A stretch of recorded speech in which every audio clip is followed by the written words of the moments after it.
efficace. Hébreux 4, verset 12. Nous allons voir rapidement notre message du jour. Nous allons écouter la parole de Dieu. Sa parole est efficace.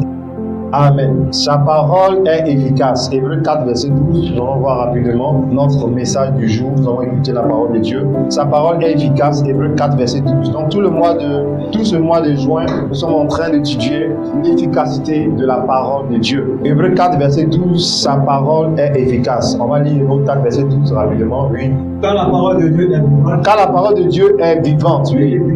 Efficace. Plus tranchante qu'une épée quelconque. Plus tranchante qu'une épée quelconque. À deux tranchants, pénétrant jusqu'à partager, oui, âme et esprit, jointure et moelle, elle juge les sentiments et les pensées du cœur. Amen. Gloire à Dieu. On va prendre Hébreux 1, verset 6. Hébreux 1, verset 6. Gloire à Dieu. Hébreux 1, verset 3, pardon. Gloire à Dieu. Nous allons comprendre la puissance de la parole. Pourquoi nous disons que la parole de Dieu est efficace. Amen. Quand tu viens à l'église, la première chose qui va t'intéresser, c'est la parole de Dieu. Gloire à Dieu. Si la parole de Dieu t'intéresse, c'est sûr que ta nouvelle vie en Christ aura un changement. Gloire à Dieu. C'est pourquoi nous donnons l'information de l'efficacité de la parole.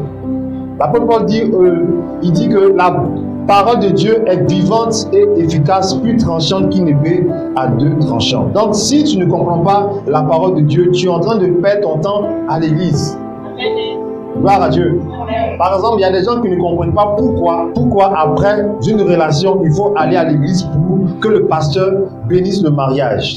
C'est parce qu'il y a une incompréhension au niveau de l'efficacité de la parole de Dieu. On a plein de parents aujourd'hui qui ont vécu leur vie sans la parole de Dieu. C'est un manque d'information. On appelle ça l'ignorance. Sinon, la parole de Dieu, elle est vivante et elle est efficace. Donc, si elle est vivante et efficace, je dois m'intéresser à elle pour que ma vie soit à l'image de Dieu. Tu peux quitter l'église aujourd'hui et dimanche prochain aller dans une autre église. Ça ne changera pas ta vie tant que tu n'auras pas l'information et l'application. L'information et l'application. Qu'est-ce qui va faire la différence entre ce couple et ceux qui sont mariés la semaine passée? C'est la parole de Dieu. C'est tout.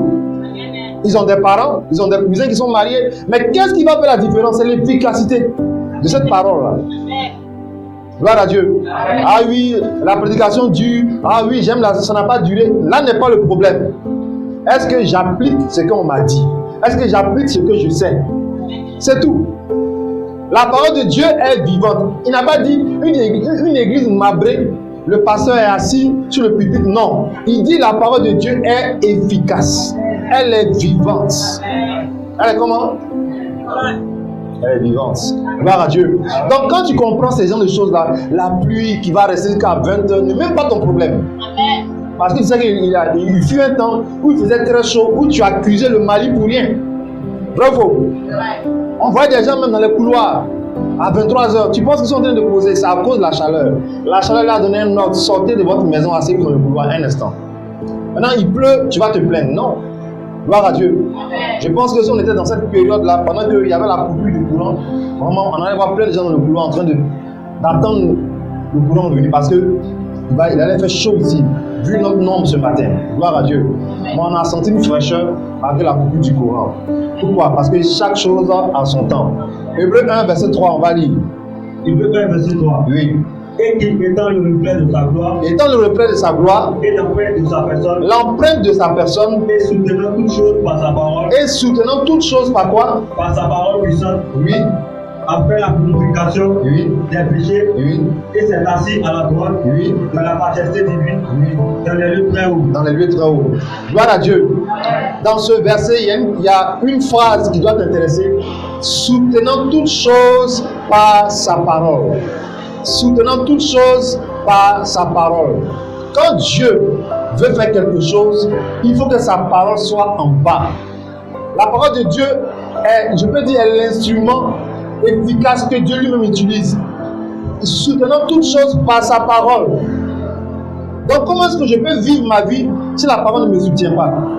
Comment est-ce que je peux vivre mes fiançailles, mon célibat, mon travail? Comment est-ce que je peux vivre ma vie chrétienne si la parole de Dieu ne soutient pas cette vie-là? Allez au dehors, vous allez voir plein d'orgueilleux, actuellement, qui sont restés à la maison, ils ne trouvent pas le besoin d'aller sur cette pluie à l'église. Alors nous savons que notre Dieu n'est pas un Dieu injuste. Ah, donne-moi un amen. Attends, tu penses que tout à l'heure quand je vais prier pour que la grâce que nos frères ont reçue vienne sur toi, ceux qui sont à la maison vont recevoir? Non. La Bible dit notre Dieu n'est pas injuste. D'ailleurs même il y a les parapluies. Je vous ai dit de rejeter l'esprit de pauvreté. Ah, parapluie 3000. Non. Un parapluie ça coûte combien? Il y en a de moins cher. Il y a des chaussures contre la pluie. Moi, quand je suis venu en tapette et puis je me suis habillé au bureau. Quand tu comprends la parole de Dieu, là, le temps n'est pas un problème pour toi. Tu dis pas amen. Tu penses à ton matelas, que Dieu te pardonne. Gloire à Dieu. C'est là la différence en matière de bénédiction. Amen. C'est là la différence en matière de bénédiction. Tous ceux aujourd'hui qui ont décidé de rester devant la télévision, de rester à la maison, pensent qu'ils sont plus sages que le pasteur et ceux qui sont à l'église, ils ont tiré en l'air. Dieu va toujours nous mettre dans des examens de la vie et de la foi. Gloire à Dieu. Gloire à Dieu. Maintenant, si l'eau a barré même la voie de l'église, là on peut comprendre. Parce que tu n'es pas un poisson pour nager. Gloire à Dieu. Donc je veux dire à nos invités ce matin, à toute personne présente ce matin, de se connecter à la parole que nous sommes en train de donner. Amen. Car si la parole de Dieu arrive sur ta vie, tu ne peux pas imaginer son effet et son impact sur ta vie. Gloire à Dieu. Que Dieu nous bénisse. Comprenons rapidement la puissance de la parole de Dieu qui subvient toutes choses. Psaume 33, verset 6. Dieu a créé les cieux par quoi? Par sa parole. Amen. Pourtant, il est très fort. Il pouvait créer les cieux sans sa parole. Mais comment est-ce que je peux être aussi bien habillé, aussi sapé, et je n'ai même pas une Bible, et je veux finir ma vie comme les enfants de Dieu? C'est impossible. Je vous ai dit ici, tu es né d'un homme et d'une femme. Si tu n'es pas dans le plan de Dieu, tu dois finir soit comme ton père, mais soit comme ta mère. C'est ce qu'on appelle esprit de famille. Même si tu ne dis pas amen, c'est pas grave. Amen. Parce que ce sont des liens que l'onction n'a pas encore brisé. Donc quand on dit à un couple qui habite aussi loin de venir dimanche pour qu'on puisse les bénir, il faut comprendre la parole de Dieu d'abord. Ça n'a rien de se vanter pour dire oui, il y a mariage. Non, non, non. Hey, vous êtes mariés devant le maître, d'accord. Mais il reste qui? Il faut que Dieu parle. Amen. Et quand Dieu parle, la Bible dit que tout genou fléchit. Donne-moi un amen vivant. Gloire à Dieu. Tout à l'heure, vers 19h, vers 18h, on sera avec des gens dans la vie actuelle. Mais qu'est-ce qui a changé? C'est que nous, en 10h et midi, on était chargés de quelque chose. Amen. Gloire à Dieu. Amen. Voici la différence. Et ce que l'homme de Dieu va déclarer sur ta vie aujourd'hui, là, ça peut agir même dans 6 ans. Amen. Dans 8 ans. Amen. Gloire à Dieu. Amen. Donc, concentre-toi sur la parole de Dieu, c'est le plus important. Psaume 33, verset 6. Les cieux ont été faits. Tu entends, les cieux ont été faits Par la parole de l'Éternel. Est-ce que les cieux ont été faits par un maçon? Non. Est-ce que les cieux ont été faits par un ange? Non. Les cieux ont été faits par quoi? Par la parole de l'Éternel. Par la parole de l'Éternel, oui. Et toute leur armée. Et toute l'armée qui est dans le ciel, oui. Par le souffle de sa bouche. Par le souffle de sa bouche. Pour ceux qui sont avec moi habituellement, maintenant ils voient que quand je veux boire quelque chose, je souffle. Je souffle, je n'ai pas pu me dire, Seigneur, bénis cette eau, bénis ce bissap, je souffle. Depuis, je ne sais pas combien, 3 ans, 4 ans maintenant. Amen. Ton enfant est malade, son corps chauffe. Et pasteur, et c'est ici injoignable. Il faut souffler sur son front. Hein. Amen. Alors, ton amène à sommeil. Amen. Bon, c'est pas ta faute. Si tu n'as pas vu ce verset, tu ne peux pas souffler. Il y a un pasteur qui en a tout dit, il s'appelle pasteur Chris. Il souffle sur les gens pour voir les gens qui ne lisent pas la Bible. Ça, c'est quoi ça? Ça, c'est quel ministère ça? On peut souffler. On peut souffler parce que ça crée quelque chose. Gloire à Dieu. Gloire à Dieu. Donc, les cieux ont été faits par la parole de l'Éternel et toute leur armée par le souffle de sa bouche. Les anges, tout ce que tu vois dans le ciel là, c'est le souffle, la bouche de Dieu qui a déclaré, qui a créé ça. Gloire à Dieu. Donc, comprends que la parole est efficace. Amen. Si elle a créé les yeux, c'est qu'elle peut créer aussi mes cieux. Elle peut créer mon ciel. Ce matin, elle va créer ton ciel dans le nom de Jésus. Rapidement, comment créer ses propres cieux? Ésaïe 51, verset 16. Comment est-ce que tu peux créer tes propres cieux? Et les cieux que tu vois, ordinaires, La pluie qui est en train de tomber sur le bougon, ça ce sont les cieux que Dieu a créés par sa parole. Mais tout enfant de Dieu aussi peut créer ses propres cieux. C'est ce qu'on appelle les ouvertures, les cieux ouverts. Quand ton ciel est ouvert, même si dans votre famille, le plus grand sorcier de Côte d'Ivoire est là-bas, ton ciel s'ouvre. Lui-même, il te voit passer, il ne peut pas te toucher. On va te ramener à toi ce matin. Gloire à Dieu. Gloire à Dieu. Ce matin, tes cieux vont s'ouvrir. Comment tu peux créer tes propres cieux? Ésaïe 51, verset 16. C'est utiliser les paroles que Dieu a placées dans ta bouche. Est-ce qu'il disait que dans ta bouche, Dieu a mis des paroles? Disons Ésaïe 51, verset 16. Je mets mes paroles dans ta bouche. J'entends, il dit, je mets mes paroles dans ta bouche. Et je te couvre de l'homme de ma main. Attends d'abord, est-ce que dans ce verset, il a dit un prénom? Si tu as une Bible, c'est que ta bouche reçoit ces paroles. Plein de gens sont venus me voir. Voici ce qui se passe dans mon foyer, dans mon travail, dans ma famille. Je dis, prions le Seigneur. Gloire à Dieu. J'ai mis mes paroles pas dans la bouche du voisin, pas dans la bouche de celui qui est assis à côté de toi à l'église. J'ai mis mes paroles dans ta bouche. À moins que tu es ici, tu n'as pas de bouche. Là, tu n'es pas concerné. Gloire à Dieu. Gloire à Dieu. Les gens parlent, mais est-ce qu'ils parlent selon la parole de Dieu? C'est pourquoi ici vous avez les déclarations qu'on appelle grâce et puissance. Pour 2024, tu dois parler. Il y en a 50. Je vous ai dit que Satan fera tout pour que tu ne puisses même pas déclarer pendant une semaine, voire un mois, voire 3 mois. Pourtant, c'est avec toi. Parce que c'est que si tu dis les choses que l'homme de Dieu a écrites, il y aura un effet dans ta vie que l'homme ne pourra pas comprendre. Il y a les paroles et la parole. Une maman qui dit à sa fille, ce que tu me fais là, les enfants vont te faire. Elle s'est appuyée sur quoi? Pas une parole ordinaire. Après, elle prend une bouteille d'eau minérale, elle dit, bon, les gens sont là, j'ai versé, hein, ma fille, pardonne-moi, mais tu as versé là, ça a fait quoi? Ça n'a pas délivré la personne. Il faut une parole d'un homme de Dieu sur cette fille-là. Et d'ailleurs, elle-même, quand on l'invite à l'église, elle n'aime pas venir. Or, elle oublie, il y a 6 ans de cela, ça a vraiment la maudite. Elle pense que c'est l'autre verset là qui a annulé. Ça n'a pas annulé. Plein de gens sont dans les bureaux au plateau. Ils sentent que la cravate est en train de les étouffer. Non, ils ont un cousin au village là-bas qui ne veut même plus qu'ils prennent ses terres. À partir de son nom, il dit des paroles sur lui. Tout est mélangé, tout est foutu. Quand un chrétien dit homme de Dieu, ma vie, je ne comprends pas, c'est que quelqu'un travaille quelque part. Ça veut dire que tu ne comprends pas. Sinon, normalement, tu dois comprendre pourquoi il y a tel problème financier. Tu dois comprendre la source. Mais quand tu dis, avec tout ce que je fais, je ne comprends pas, il y a quelqu'un qui a l'œuvre quelque part. Et si tu aimes méditer la Bible, soit tu vas faire un songe. Si tu aimes beaucoup écouter la prédication, soit Dieu va te révéler qui est la base. Mais le problème des chrétiens, c'est que le problème avec la parole de Dieu, mais la méditation, c'est là, voici tout le problème. Sinon, ce n'est pas aller à l'église qui est le problème. Mais la parole de Dieu, tellement elle est vivante, tellement elle est efficace. Et vous avez parlé de cette maman qui aujourd'hui en Virginie aux États-Unis, une maman Yacouba. Elle ouvre la Bible, elle met devant la porte principale, la nuit qu'elle met les crochets, qu'elle mettait les crochets. Qui lui a enseigné ça? Aucun pasteur. Mais elle connaît la puissance du livre. Par contre, il y a des gens dans les Bibles, même il n'y a pas le livre de la Genèse. Il n'y a pas Exode. Et quand il dit prenez Genèse, il ira chez son voisin, mais il n'est pas prêt pour acheter une nouvelle Bible. D'autres disent que quand je lis là, les écritures sont petites. Mais va à Ebenezer, il y a des Bibles de 8000 francs, les lettres sont grosses. Il y a des livres qu'on vend dans les grandes surfaces, les livres de magie. Le monsieur, il lit 2 phrases, il quitte Angers, il est en Inde. À 4 heures, il est bien sur Angers. Ses affaires prospèrent. On appelle ça incantation.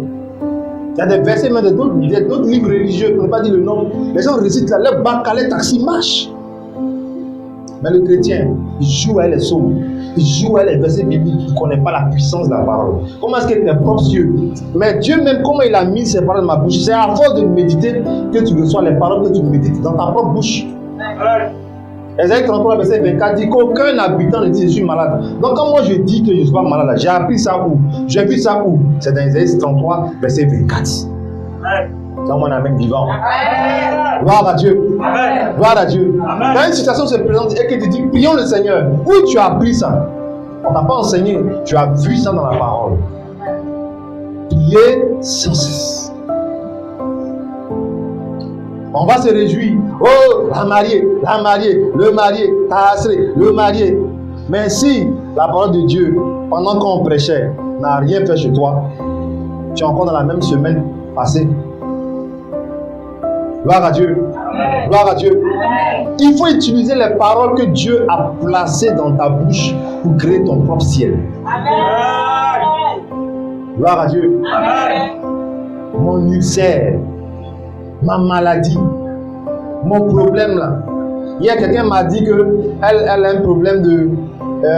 elle est anémie. J'ai dit, on ne dit pas anémie. On dit tout va bien. Elle dit, oui, je sais. Mais comme j'ai un problème de sang, tu as vu les gens, vous allez beau leur expliquer ce que Dieu dit. Ils vont montrer leur côté charnel.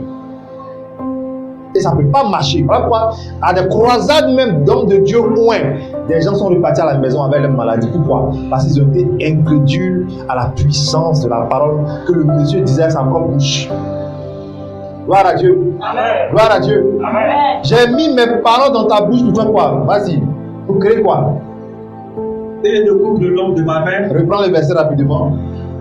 Isaïe 51, verset 7. Oui. Je mets mes paroles dans ta bouche. Je mets mes paroles dans ta bouche. Et je te couvre de l'ombre de ma main. Et je te couvre de l'ombre de ma main. Pour étendre de nouveaux cieux. Pour étendre quoi? De nouveaux cieux. Des anciens cieux. De nouveaux cieux. De nouveaux cieux. Des gens sont entrés dans un jour, soit un jour de jeûne, ou bien 2 jours de jeûne. Quand ils sont ressortis avec un verset, leur vie a changé. Mais pourtant, ils étaient dans un département à l'église. C'est pas ça qui effraie les démons. C'est la lumière que tu reçois de la parole de Dieu qui change la vie. Amen. Ésaïe 60, verset 1 dit quoi? Il dit, voici les ténèbres couvrent la terre, l'obscurité les peuples. Lève-toi, sois éclairé, car ta lumière arrive. Gloire à Dieu. Amen. Si moi seul, Dieu me couvre de l'ombre de sa main, là, je suis dans Bakaou, je suis dans quoi? Dans l'avion, rien ne me fait. Amen. Je vais dans une veillée, le prophète dit, il y a quelqu'un ici, dans votre famille là-bas, tout le monde est dans bouteille. Moi, je sais que j'ai lu Ésaïe 51, verset 16, l'ombre de la main de Dieu est sur moi. Amen. Mais combien qui croient en ça? Voilà pourquoi les gens vont de prophète en prophète. D'homme de Dieu. Gloire à Dieu. Amen. Ce matin, l'ombre de la main de Dieu arrive sur ta vie dans le nom de Jésus. Amen. Il dit, je mets mes paroles dans ta bouche pour créer de nouveaux cieux. Le ciel du mois passé doit pas être le même que ce mois. Amen. Le ciel de 2023 doit pas être le même. C'est ce qui s'est passé chez la sœur. Gloire à Dieu. Amen. Dieu peut créer de nouveaux cieux si tu es intéressé par sa parole. Amen. Et parce qu'il sort de la bouche d'un coin. Là, ce n'est pas la Bible. Il dit, je mets mes paroles dans ta bouche. Il y a des paroles que tu dois arriver à déclarer. Ça n'a rien à voir avec le fait d'écrire dans ton cahier. Ça doit sortir par l'onction que tu as, par l'Esprit de Dieu qui est en toi. Amen. Gloire à Dieu. Amen. Hier, j'étais là hier. Et vers 22h, je suis sorti. Il lui donne-moi 2 parapluies. Je n'ai pas ressenti de prier contre la pluie aujourd'hui. Et Jésus venait avec 2 parapluies. Parce qu'il savait qu'il allait pleuvoir. Quelqu'un disait qu'ils vont attraper, comme c'est les fêtes là, ils vont attraper la pluie. Qui peut attraper la pluie? Tu es qui? Lui-même, c'est la propre chose. Il m'a dit, il ne faut même pas essayer même de prier. Il a acheté 2 parapluies, un marron, un bleu, c'est là. Hier, tardivement. Pourtant, c'est ça que j'ai reçu des gens. Amen. Le mari et moi, on a échangé, on pouvait décaler la bénédiction. Je lui dis, non, ça n'a rien à voir avec ce que Dieu fait dans ta vie. Amen. Gloire à Dieu. Amen. Là, voilà, ils sont devant nous aujourd'hui. Est-ce qu'on peut acclamer le Seigneur? Amen. Gloire à Dieu. Amen. Gloire à Dieu. Amen. Il faut que ton nouveau ciel ou tes nouveaux cieux soient créés aujourd'hui même. Amen. Dans le nom de Jésus. Amen. Qu'est-ce que tu obtiens quand tu composes, quand tu utilises les paroles que Dieu a placées dans ta bouche? Ésaïe 54, verset 17. Amen. Tu peux confirmer ta victoire sur tes ennemis. Gloire à Dieu. Par ta propre bouche, tu peux confirmer ta victoire sur tes ennemis qui vont se lever contre toi. Tout ce qui est appelé à être béni génère l'adversité, appelle l'adversité. Personne ne doit dire, moi je n'ai pas d'ennemis, moi tout le monde m'aime bien. Tu te trompes. Tous ceux qui aspirent à la bénédiction, à un changement, à de nouveaux cieux, vont générer, vont appeler des ennemis. Et je vous ai enseigné depuis ci-dessus. Il y a des ennemis proches et il y a des ennemis lointains. La vie est comme ça. Des ennemis physiques et des ennemis spirituels. Ésaïe 54, verset 17. Comment tu peux quel est le bénéfice que tu as lorsque tu utilises les propres paroles que Dieu a placées dans ta bouche? Oui, rapidement. Tout avec forgé contre toi Tout âme forgée contre toi sera sans effet. sera quoi? Sans effet. Sera sans effet. Oui. Et toute langue Toute se langue lèvera en justice contre toi, qui va se lever en justice contre toi, tu la condamneras. tu vas condamner ça. Oh, ton amène à sommet.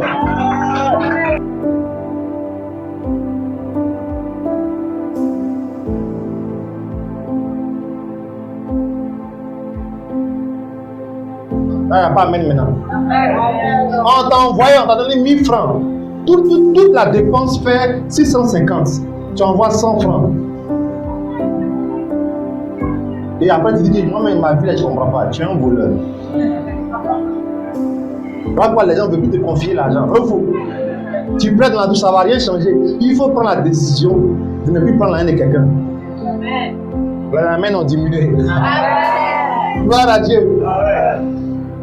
Dans le frigo, dans la sauce. Alors, tu dis comme c'est viande, Dieu ne voit pas, Dieu ne va pas parler. Elle dit, elle a laissé 7 morceaux, pourquoi il reste demi? Et puis tu mets ta langue sur ton. Tu mets ton doigt sur ta langue, tu mets ton doigt au ciel. Là, moi je n'ai rien mangé. Et si on déchire ton intestin? Des petites choses qu'on ignore, mais que Dieu attend pour nous bénir, pour nous visiter. Sinon, avoir un immeuble, avoir des terrains comme les autres le font, ça ce n'est rien pour Dieu. Mais quand tu es avec Dieu, là, il veut te bénir. S'il attend quelque chose chez toi, tant que ce n'est pas venu, il ne changera pas. Il y a les uns et il y a les autres. Acclame puissamment le Seigneur, que Dieu nous bénisse. Tiens-toi debout, acclame le Seigneur. Rends-lui grâce pour ce message.